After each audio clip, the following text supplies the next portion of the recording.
I was just wanting to know, how long do a felony last? How long does a felony last? Okay, well that's a very good question, Sue. So if a person has pled guilty to a felony charge, that felony is actually on their record.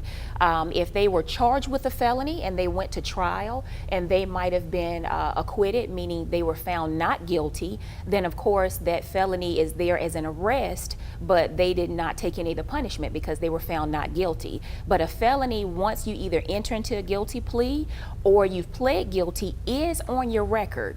So that is very important to know. So I always advise my clients, once you take this plea deal, this is it. You do have a certain amount of time to appeal cases, but once you take a plea deal and you've pled guilty, typically, that felony is just on your record, or if you're found guilty.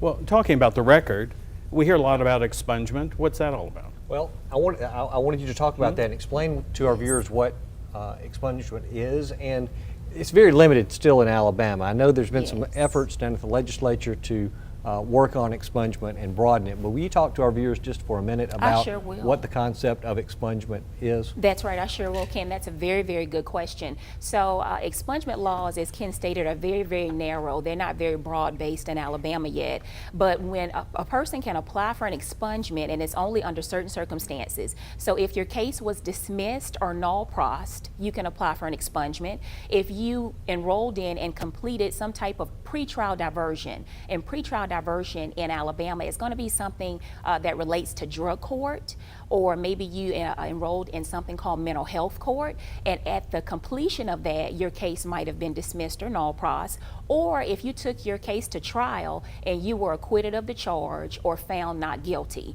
then you can apply for an expungement. So the expungement will actually erase everything from the record. So it will actually erase that arrest, because when people apply for jobs and they do that background check, the arrest will still show up at times. If you've pled guilty to any type of felony, that felony and that arrest is still on your record. So you cannot actually have that expunged, and people get that confused. You have to be found not guilty or the case has to have been dismissed.